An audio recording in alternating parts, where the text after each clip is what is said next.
주시는 말씀은 예레미야 22장 1절로 9절까지의 말씀입니다. 제가 가지고 있는 성경, 구약성경 1084쪽입니다. 예레미야 22장 1절로 9절까지의 말씀입니다. 우리 한 절씩 교독하겠습니다. 여호와께서 이와 같이 말씀하시되 너는 유다 왕의 집에 내려가서 거기에서 이 말을 선언하여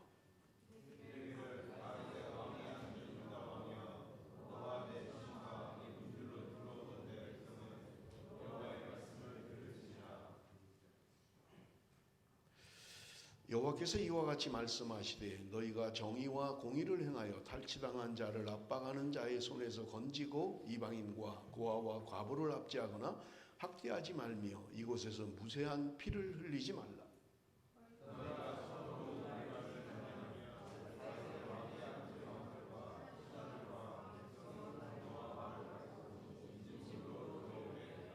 그러나 너희가 이 말을 듣지 아니하면 내가 나를 두고 맹세하노니 이 집이 황폐하리라. 여호와의 말씀이니라.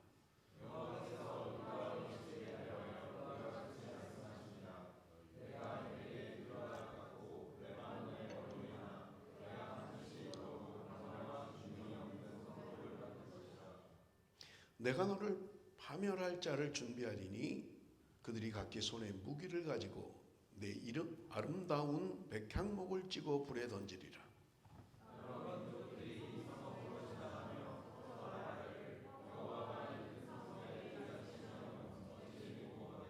그들이 대답하기에는 이는 그들이 자기 하나님 여호와의 언약을 버리고 다른 신들에게 절하고 그를 섬긴 까닭이라 하셨다 할지니라. 아멘. 드디어 이제 예레미야의 말씀이 끝이 납니다. 오늘까지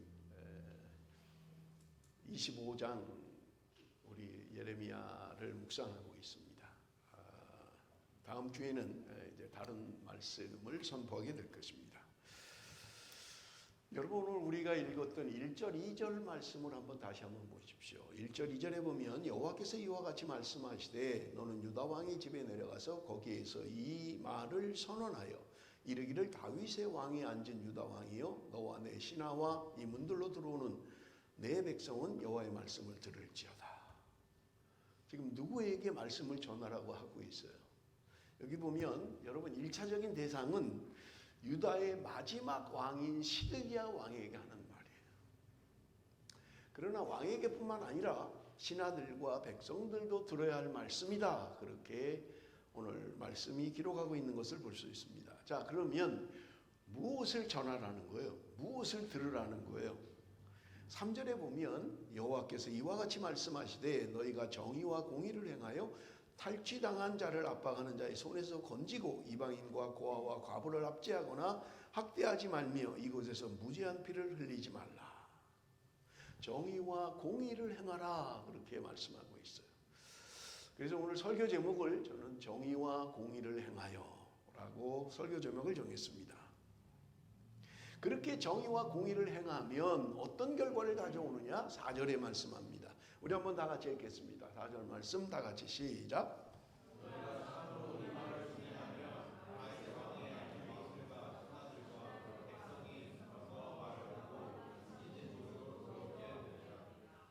여러분, 우리가 이제까지 예레미야를 지금 6주 내지 7주를 설교를 했잖아요. 시드기야 왕은 남유다의 이제 마지막 패망의 왕입니다. 그렇게 돌아오라 그래도 돌아오지 않았어요. 그렇게 고치라 그래도 고치지 않았어요. 그런데 이 마지막 이제 시드기야 11년에 멸망합니다. 그런데 지금 하시는 말씀이 지금이라도 너희가 정의와 공의를 행하라는 거예요. 그러면 왕이 이 성문을 통해서 출입을 하게 될 것이고 너희 백성들이 이 성문을 통해서 출입하게 될 거라는 거예요. 무슨 말이냐면 여러분, 전쟁의 소문이 들리고 위험해지면 성문을 닫아버려요. 그렇잖아요. 어느 싸움에서든지 전쟁이 나면 성문을 닫아버리죠. 적군이 침입하지 못하게. 그런데 지금 너희가 정의와 공의를 행하면 왕들이 그 성문을 말을 타고 왔다 갔다 할 거라는 거예요. 백성들이 자유롭게 다닐 수 있다는 말입니다. 안전한 것을 이야기하는 것입니다. 너희가 정의와 공의를 행하면 너희들은 안전할 것이다. 그 말씀을 하고 있는 것을 우리는 볼 수 있는 것입니다. 그러면 안 들으면 어떻게 하냐는 거예요. 불순종하면, 말씀을 듣고 정의와 공의를 행하면 안전하게 되는데 그렇게 하지 않으면 어떻게 되느냐는 거예요. 5절 말씀 봅니다. 그러나 너희가 이 말을 듣지 아니하면 내가 나를 두고 맹세하노니 이 집이 황폐하리라. 여호와의 말씀이니라. 하나님의 말씀을 듣고 정의와 공의를 행하면 안전한데 너희가 불순종하면, 듣지 않으면 너희 집이 황폐하게 될 것이다. 그렇게 말씀하고 있는 것을 우리는 볼 수 있습니다. 그래서 오늘 집중적으로 우리가 살펴볼 것은 정의와 공의에 대한 거예요. 여러분, 정의가 무엇입니까? 많은 사람들이 정의를 이야기하지요. 정치 지도자들 쳐놓고 정의, 공정, 공평 이런 거 얘기 안 하는 사람 없어요. 언제나 이야기를 해요. 과연 정의는 무엇입니까? 성경이 말하는 정의는 무엇이냐는 거예요. 여러분, 사전적 의미는 정의라고 하는 것은 진리에 맞는 올바른 도리라는 게 사전적 정의입니다. 개인 간의 올바른 도리 또는 사회를 구성하고 유지하는 공정한 도리, 이것이 정의다, 그렇게 이야기합니다. 여러분, 정의라고 하는 것은요, 실제적인 개념이라는 거예요. 실제적인 개념. 성경에는 그래서 이 정의라는 단어를 번역하기를 심판, 법도, 재판, 규례 이런 말들로 번역하고 있어요. 공정한 저울, 이게 정의라는 거예요. 여러분, 공의라는 말은 관계를 이야기합니다. 관계를 이야기해요. 다른 말로 하면 성품을 표현하는, 하나님의 성품을 표현하는 단어들이에요. 오늘 우리 찬양했잖아요. 하나님의 공의라는 거예요. 하나님의 성품 가운데 하나예요. 정의라는 게 실제적인 법이나 규례나 집행을 이야기한다면 공의는 긍휼히 여기는 마음이에요. 불쌍히 여기는 마음이에요. 그것이 공의인 것입니다. 여러분, 그래서 정의로운 게 뭐냐? 성경은 수없이 이야기를 하고 있어요. 약자를 억압하지 않는 것, 저울을 정당하게 사용하는 것, 이게 정의라는 거예요. 소장농에게 급여를 제 날짜에 지불하는 것, 이것이 정의라는 거예요. 그렇다면 공의란 무엇인가? 먼저 여러분, 정의를 좀 살펴보겠습니다. 공의라는 사전적 의미는 공평하고 의로운 도의, 선악의 제재를 공평하게 하는 하나님의 적극적인 성품, 이게 바로 공의라고 사전적으로 이야기하는 것입니다. 그래서 이 하나님의 공의라는 단어를 성경의 다른 표현으로 하고 있는 게 뭐냐면, 그 단어이 뭐냐면 긍휼, 공평 이런 것이 공의라고 번역하고 있는 것을 우리는 볼 수 있습니다. 하나님께서 우리를 불쌍히 여기시는 것, 긍휼히 여기시는 것, 그것이 하나님의 공의라는 말입니다. 여러분, 예를 들면 아브라함을 향해서 하나님이 정의로웠다 이렇게 말하지 않죠. 아브라함은 공의로웠다 이렇게 이야기하는 것을 우리가 볼 수 있습니다. 공의라는 말은 공평이라는 말도 사용할 수가 있어요. 성경이 그렇게 사용하고 있어요. 그래서 가난하고 약하며 핍박받고 억압받는 사람들을 긍휼히 여기는 마음, 그것이 바로 공의다. 하나님의 공의다, 그렇게 이야기하고 있는 것을 우리가 볼 수 있습니다. 그런데 여러분, 성경은요 전반적으로 정의와 공의에 대해서 이야기를 해요. 그런데 제일 처음 하나님이 정의와 공의를 사용한 것은 아브라함에게 사용하셨어요. 아브라함에게. 여러분, 우리 한번 봅니다. 창세기 18장 19절 우리 한번 읽어보겠습니다. 다 같이 시작.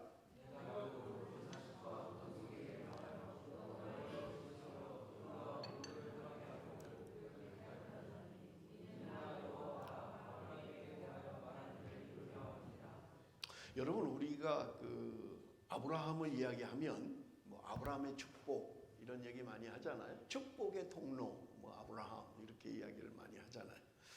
여러분, 갈라디아서에 보면 하나님께서 우리를 아브라함의 후손이라고 이야기하고 있는 거예요. 전혀 우리 피가 안 섞인 것 같은데, 아브라함의 피가 우리에게 안 섞인 것 같은데 성경은 우리에게 아브라함의 후손이라고 이야기하는 거예요. 예수 그리스도를 믿는 자는 아브라함의 후손이라는 말입니다. 그래서 아브라함이 받은 축복을 우리도 동일하게 받는다는 거예요. 축복의 통로로 사용된 아브라함처럼 오늘 우리를 통해서 하나님은 축복의 통로로 사용하신다고 말씀하고 있는 것을 우리는 볼 수 있습니다. 그런데 여러분, 하나 기억하셔야 될 게 있어요. 아브라함이 당대에 무슨 축복을 받았습니까? 아브라함이 죽을 때까지 하나님의 부름을 받은 이후에 무슨 복을 받았어요? 하나님이 아브라함에게 축복하셨잖아요. 내가 내 자손을 하늘의 별과 같이 저 모래알처럼 내가 많게 할 것이다. 하나님이 축복하셨어요. 그런데 정작 아브라함은 당대에 어떤 축복을 받았나요? 여러분, 아브라함은요, 땅도 없었어요. 자기 땅도. 아브라함 이름의 땅이라는 게 아내가 죽었을 때 아내를 묻었던 막벨라 굴 산 거밖에는 없어요. 하늘의 별처럼 바닷가의 모래알처럼 많은 자손이요, 아브라함 때는요 없었어요. 우리가 아는 것처럼 야곱이 애굽으로 내려갈 때 70명이었다고 성경은 이야기하고 있는 거예요. 물론 성경에 기록하지 않은 사람도 있어요. 이스마엘의 후손이라든지 곁가지들이 있지만, 여러분, 성경에 이집트로 내려간 사람은 70명밖에 되지 않는 거예요. 그렇다면 아브라함에게 약속한 그 축복은 무엇이냐는 거예요. 눈에 보이는 축복을 말하지 않아요. 아브라함에게 약속했지만 그는 이 땅에서 부귀영화를 누리고 넓은 땅을 차지하고 수많은 자손들을 그의 눈으로는 보지 못했어요. 물론 그 이후에 아브라함의 후손은 엄청 많아졌죠. 지금 우리도 아브라함의 후손이니까요. 그렇다면 여러분, 성경이 말하는 그 축복이라고 하는 것은 눈에 보이는 축복을 말하지 않는다는 것을 우리는 분명히 기억해야 된다는 말입니다. 하나님이 아브라함을 부르시면서 하신 말씀이 우리가 읽었습니다마는 여호와의 도를 지켜 의와 공도를 행하게 하려고 그를 택했다.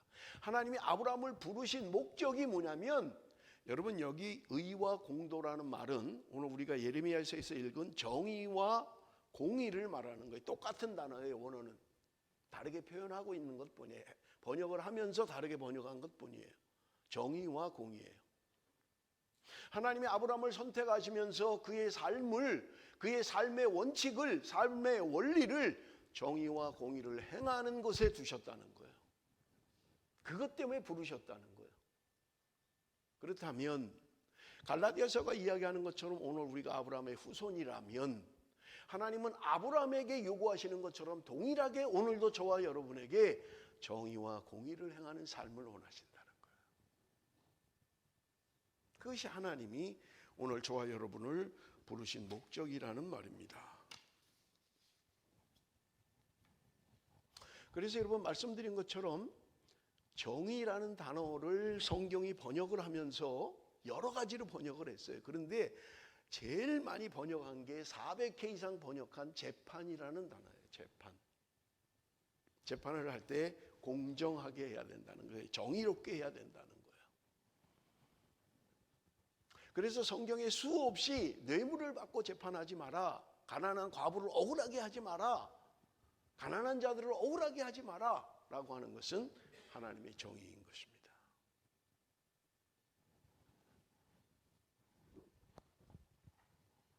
그런가 하면 하나님의 통치 방식이기도 해요. 제가 조금 이따 설명을 하겠습니다마는 단어의 의미가 다스리다, 통치하다 이런 의미도 가지고 있는 거예요. 그래서 여러분, 우리가 정의라고 할 때 영어로 번역을 하면서 여러분, 영어 성경에도 아주 다양하게 번역을 해요. 근데 가장 많은 것은 재판이라는 개념인 반면에 우리가 알고 있는 것은 justice라고 이야기하잖아요. justice, 정의라고 이야기하고 있는 거예요. 하나님이 지도자를 세우면서 가장 중요한 덕목으로 여겼던 게 뭐냐면 공정한 재판이에요. 공정한 재판. 그래서 여러분 솔로몬이 하나님께 구한 게 있잖아요. 1000번제를 드리고 나서 하나님이 솔로몬아 네가 원하는 것을 말해라. 내가 다 줄 거다. 군사력을 원하면 군사력을 줄 거고 네가 부귀영화를 원하면 부귀영화를 줄 것이고 네가 원하는 것을 구해라. 그런데 솔로몬은 열왕기상 3장 9절입니다. 누가 주의 임하는 백성을 재판할 수 있사오리까? 듣는 마음을 종에게 주사 주의 백성을 재판하여 선악을 분별하게 하옵소서. 솔로몬이 구한 것은 듣는 마음을 달라고 기도했던 거예요. 하나님, 내가 이 많은 백성을 어떻게 재판할 수 있습니까? 하나님께서 나에게 듣는 마음을 주십시오. 듣는 마음이라는 말은 다른 말로 듣는 귀를 말하는 거예요. 듣는 귀를 주십시오. 잘 들어야 공정하게 재판할 수 있는 거예요. 편협하게 들으면 잘못 판단하는 거예요. 그래서 여러분 누군가의 분쟁이 있을 때 반드시 양쪽 이야기를 들어야 돼요. 한쪽 이야기만 들으면 제대로 판단을 못하는 거예요. 그래서 여러분 우리나라 사법제도도 그렇잖아요. 판사가 판결을 하지만 검사가 죄를 선고하잖아요. 그리고 나면 변호사가 변론을 하잖아요. 당신은 이런 죄를 지어서 이런 형량을 받아야 됩니다 라고 하면 변호사는 변호를 하는 거예요. 아닙니다. 이런 사정 때문에 이렇게 한 것뿐입니다. 사실은 아닙니다 라고 하는 거잖아요. 그래서 판사는 양쪽의 이야기를 다 듣는 거예요. 죄를 줘야 됩니다. 아닙니다. 죄를 주면 안 됩니다 라는 이야기를, 양쪽 이야기를 다 듣고 재판을 하는 거예요. 이게 듣는 귀고 듣는 마음. 여러분 이것은 왕의 덕목입니다. 하나님의 백성들의 삶을 이야기하는 거예요. 공정하게 들어야 된다는 거예요. 누군가에게 무슨 이야기를 들으면 한쪽 이야기만 듣고 판단하면 안 된다는 거예요. 그 사람의 얘기도 들어봐야 되잖아요. 전달하는 사람의 얘기만 듣지 말고 본인의 얘기도 들어봐야 공정하게 판단할 수 있잖아요. 물론 우리가 다 들어도 제대로 판단하기 어려울 때도 많아요. 그러나 한쪽 말만 내가 늘 들으면 여러분 늘 나의 판단은 잘못되는 거예요. 그래서 무슨 일이 있을 때는 언제나 양쪽 이야기를 들어봐야 돼요. 그래야 바른 판단을 할 수 있다는 말입니다. 말씀을 드렸습니다마는 공의라고 하는 것은요 의로움이라고 표현을 해요. 그래서 영어 성경에도 righteousness라고 표현하고 있는 거예요. 하나님의 공의. 우리 아까 찬양할 때 영어 가사가 떴잖아요. 하나님의 공의. righteousness. 올바름, 의로움이라는 거예요. 구약 성경에만 이 단어가 150번 이상 사용하고 있습니다. 물론 똑같이 사용하고 있지는 않아요. 그런데 우리가 전제해야 될 것들이 있어요. 이사야 32장 17절 말씀 우리 한번 읽어봅니다. 이사야 32장 17절 다 같이 시작.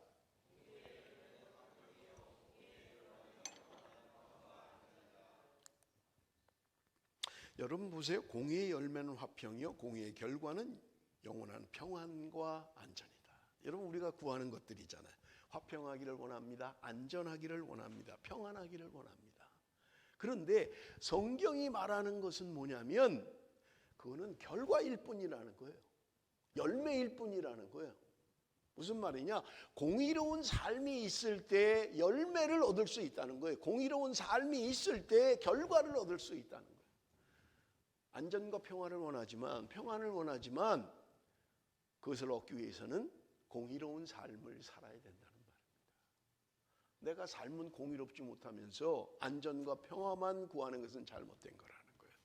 성경이 우리에게 말씀하고 있는 것입니다. 여러분 그런데도 오늘 본문이 이스라엘 백성들의 멸망 이유를 이야기하고 있잖아요. 무엇 때문에 망했습니까? 8절 9절입니다. 우리 한번 같이 읽어봅니다. 8절 9절 다 같이 시작.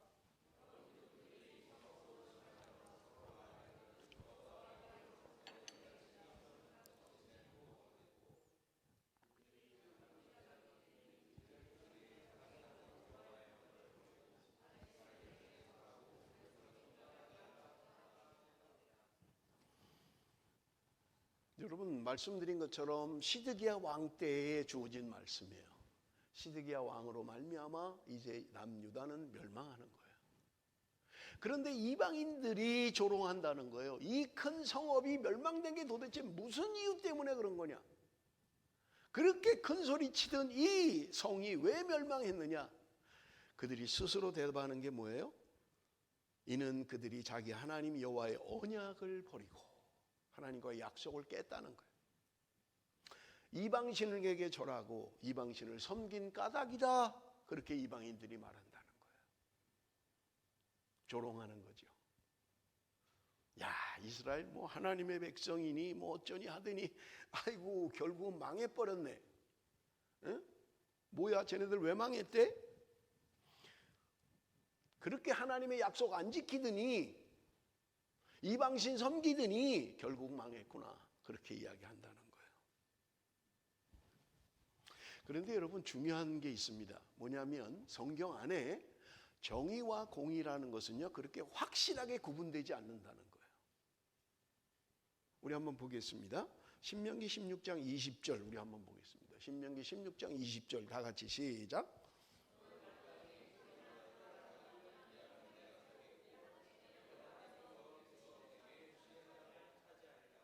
자, 똑같은 신명기 16장 20절인데 새 번역은 이렇게 번역하고 있어요. 당신들은 오직 정의만을 따라야 합니다. 그래야만 당신들이 살고 주 당신들의 하나님이 당신들에게 주시는 땅을 당신들이 차지할 것입니다. 지금 뭘 이야기하냐면 한 단어를 여러분 지금 개역 개정 성경에는 공의만을 따르라 이렇게 이야기하고 있다는 거예요. 그런데 새 번역 성경에 보면 정의만을 따라야 합니다 이렇게 되어 있다는 거예요. 그러니까 한 단어인데 어느 번역 성경에는 정의로 그리고 어느 번역 성경에는 공의로 이렇게 번역을 하고 있다는 거예요. 우리가 생각할 때 그럼 둘 중에 하나 틀린 거 아니야? 그렇지 않다는 거예요. 정의와 공의의 개념을 번갈아 가면서 쓰고 있는 거예요 성경은. 여러분 그렇게 이해를 하시면 이제 조금만 더 하면 이해가 될 거예요. 자, 우리 한번 볼 텐데요. 이사야 9장 7절 그 정사와 평강의 더함이 무궁하며 또 다윗의 왕자와 그의 나라에 군림하여 그 나라를 굳게 세우고 지금 이후로 영원히 정의와 공의로 그것을 보존하실 것이라. 만군의 여호와의 열심히 이를 이루리라. 다윗 왕이 통치하고 다스리는 통치 원리도 뭐냐면 정의와 공의라는 거예요. 그런데 지금 다윗뿐만 아니라 다윗의 후손 그리고 영원히 하나님 나라의 통치 개념은 정의와 공의라는 거예요. 그걸 지금 이야기하는 거예요. 여러분 예레미야 33장 15절을 한번 봅니다. 예레미야 33장 15절 다 같이 읽습니다. 시작.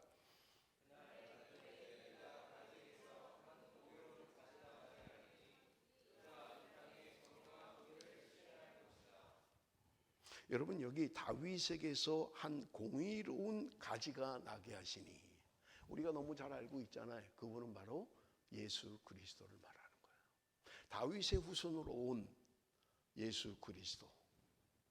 그런데 이 땅에 주님이 통치하는 나라의 통치 개념도 뭐냐면 정의와 공의를 실행할 것이다.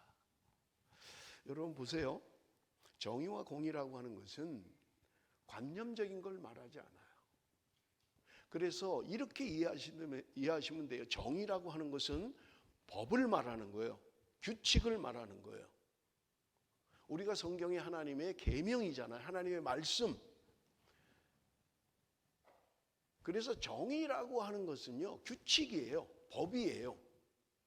그런데 공의라고 하는 것은요, 불쌍히 여기는 마음, 긍휼히 여기는 마음이에요. 그래서 여러분, 정의라는 개념이 물론 지금 우리가 살고 있는 이 시대에는 단어 자체가 분화됐고 변질됐어요. 그런데 정의라는 성경적 의미는 뭐냐면 긍휼히 여기는 마음이 포함된 거예요. 우리가 보통 뭐 그런 말을 많이 하잖아요. 법 앞에 평등하다 뭐 그러잖아요. 그죠? 무슨 말이에요? 가난한 자나 돈 많은 자나 권력이 있거나 없거나 법은 평등해야 된다. 그렇게 이야기하잖아요. 그런데 우리가 살고 있는 세상은 평등하던가요? 정말 가난한 자나 돈 많은 자나 평등해요? 권력이 있는 자나 권력이 없는 자나 평등하냐고요? 세상을 살아가는 세상 사람들은 정의를 외치고 정의를 이야기하지만 전혀 정의로운 삶을 살고 있지 않아요. 선거 때만 되면 다 얘기하잖아요. 정의, 내가 정의를 세우겠습니다. 내가 공정을 세우겠습니다. 그렇게 사는 사람을 봤나요? 그렇게 외치는 사람들 쳐놓고 그렇게 살아가는 사람을 보셨냐고요.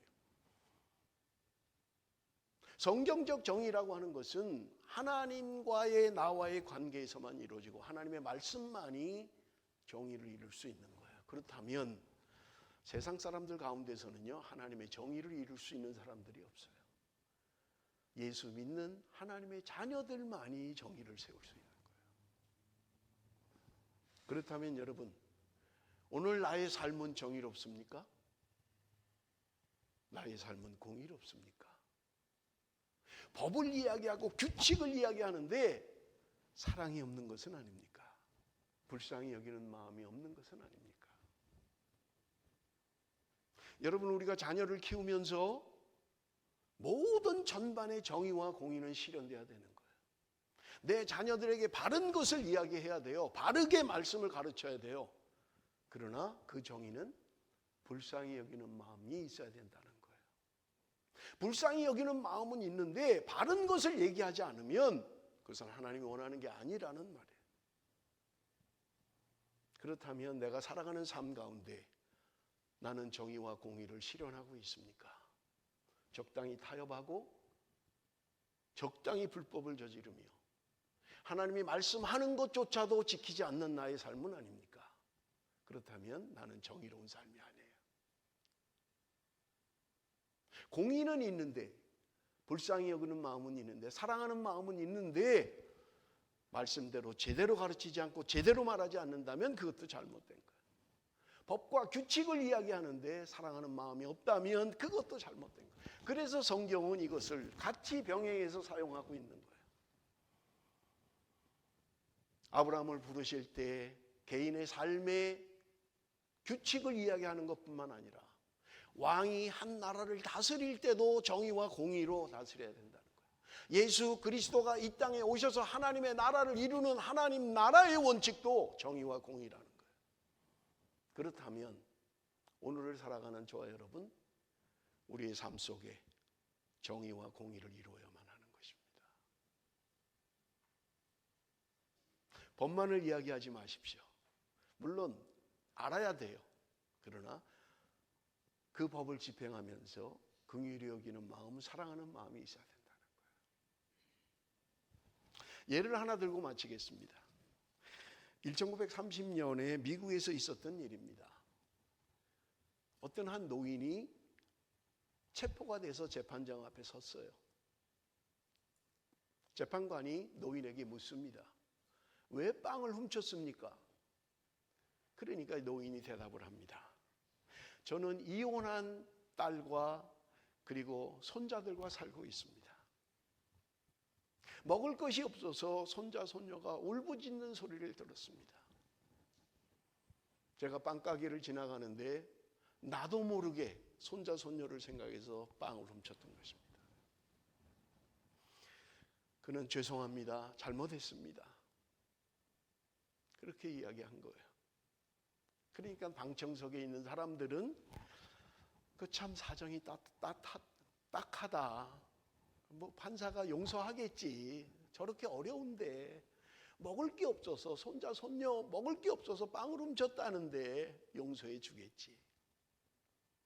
저도 뭐 가끔 그 인터넷에 뜨는 그 재판하는 것들이 동영상에 뜨잖아요. 뭐 이름도 모릅니다만은 어떤 나이 많은 미국 판사가 뭐 재판하는 뭐 교통딱지 걸려서 온 사람 무슨 뭐 죄져서 온 사람들 용서하는 거 많이 나오더라고요. 그러니까 방청객에서 용서할 거야. 저렇게 힘든데 어렵다는데. 그런데 판사가 드디어 판결을 합니다. 사정은 딱하지만 나는 법대로 집행할 수밖에 없습니다. 아무리 배가 고파도 남의 것을 훔친 것은 절도입니다. 나는 피고에게 벌금 10불을 언도합니다. 물론 지금 우리 10불은 햄버거 하나 값도 안 되지만 1930년대라니까 100년 전에 여러분 금액을 생각하면 이건 엄청난 돈이에요. 가난한 자가 쉽게 알지만 아마 지금으로 말하면 한 1000불 정도 되겠죠. 가난해서 먹을 게 없어서 음식을 훔쳐야만 되는 사람에게 1000불의 벌금을 내라는 것은 과하잖아요. 힘들잖아요. 그런데 이 판사는 당신의 사정은 알지만, 당신의 형편은 알지만 법은 평등해야만 합니다. 당신에게 벌금 10불을 부과합니다. 언도를 한 거예요. 그러더니 판사가 자리에서 내려옵니다. 그러더니 자기 쓰고 있던 모자를 벗는 거예요. 여러분, 내가 먼저 10불을 여기다 넣겠습니다. 이 사람이 먹을 것이 없어서 빵을 훔쳐야 될 정도였다면 같은 시대를 살고 있는 우리에게도 잘못입니다. 여러분 제 말에 동의를 한다면 여러분 50센트씩 여기다 넣어주십시오. 모자를 돌린 거예요. 그때 거둔 돈이 57달러 60센트가 거친 거예요. 판사는 이야기합니다. 이 돈 가지고 벌금 10불을 내십시오. 그리고 나머지는 당신 손자 손녀에게 빵을 사주십시오.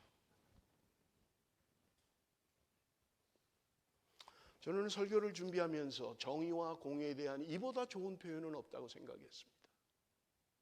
법은 지켜야만 합니다. 그러나 긍휼히 여기는 마음, 사랑하는 마음이 있어야 된다는 거예요. 여러분 기억하십시오. 하나님의 말씀을 변개하려고 하지 마세요. 내 생각대로 내 뜻대로 하나님의 말씀을 바꾸지 마세요. 그러나 법과 규칙을 지키는 것뿐만 아니라 긍휼히 여기는 마음, 사랑하는 마음이 있어야 된다는 거예요. 자식들을 바르게 가르치십시오. 규칙으로 말씀으로 바르게 가르치십시오. 그러나 사랑하십시오. 긍휼히 여기십시오. 내 생각대로 아이들에게 가르치지 마십시오. 세상의 규칙과 원리를 가르치지 마십시오. 하나님의 말씀을 가르치셔야 된다는 거예요. 그렇게 재판했던 판사는 라과디아라고 하는 판사였어요. 이 사람은 판사를 그만두고 뉴욕시장에 3번을 뉴욕시장을 역임했어요. 이 사람이 있는 동안 뉴욕은 깨끗해졌다고 역사가들은 이야기합니다. 범죄가 줄었다고 이야기합니다. 여러분 뉴욕에는 공항이 3개 있다고 합니다. 저는 가보지 않아서 잘 모르겠어요. 케네디 공항이 있고요. 메가더 공항이 있고요. 그리고 라과디아 공항이 있다는 거예요. 그가 죽었을 때 1947년 그가 죽었을 때 많은 미국 사람들이 그의 죽음을 애통했던 것입니다. 사랑하는 성도 여러분, 말씀을 맺으면서 하나님은 오늘 저와 여러분을 정의와 공의를 행하게 하기 위하여 부르셨다고 말씀합니다. 오늘 우리에게 듣는 마음이 필요합니다. 듣는 귀가 필요합니다. 누군가의 도움에 적극적으로 반응해야만 합니다. 현대는 속도를 중요시 여기는 세상입니다. 얼마나 빠르냐, 얼마나 신속하냐, 누구보다. 제가 알고 있는 목사님 아들 이름이요, 신영이에요. 신영. 최신영. 걔는 항상 신영이에요. 지금 시드니에 살고 있어요. 이름이 최신영이에요. 최신영. 사람들은 속도를 좋아합니다. 누가 빠르게, 누가 먼저, 누구보다 빠르게. 그런데 여러분 중요한 것은요, 속도보다 중요한 것은 방향입니다. 방향이 잘못됐는데 아무리 빠르면 뭐 하겠어요. 오늘 우리의 삶이 나는 누구보다 빨라, 나는 누구보다 잘해, 누구보다 탁월해가 중요한 것이 아니라 나는 하나님의 말씀대로 바르게 살고 있는가, 나는 긍휼히 여기는 마음이 있는가, 하는 것이 중요하다는 말입니다. 조금 느려도, 여러분 조금 느려도 바르게 가십시다. 빨리 가려고만 하지 말고 조금 느려도 바른 삶을 살아가는 저와 여러분이 되시기를 바랍니다. 기도하겠습니다. 살아계신 아버지 하나님, 하나님이 오늘 우리를 부르신 부르심의 목적도 정의와 공의를 행하게 하기 위함이라고 말씀은 이야기합니다.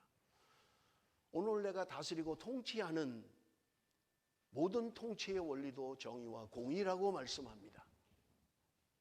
우리가 영원히 사모하는 하나님의 나라, 영원한 하나님의 나라의 통치 개념도 정의와 공의라고 말씀합니다. 아버지 하나님, 하나님이 오늘 우리를 아브라함의 후손으로 하나님의 자녀 삼으신 그 목적도 정의와 공의를 행하게 하기 위함이라고 깨닫습니다. 아버지 하나님, 내 삶의 전반에 나는 바르게 살고 있는지, 정의와 공의를 행하고 있는지를 깨닫게 하여 주옵소서. 아버지 하나님이여, 누군가를 불쌍히 여기는 마음, 누군가를 긍휼히 여기는 마음을 우리에게 허락하여 주옵소서. 법의 잣대만 갖지 않게 하시고 규칙의 잣대만 갖지 않게 하시고 사랑하며 나누며 함께하는 하나님의 나라를 이루어갈 수 있도록 주께서 함께하여 주옵소서.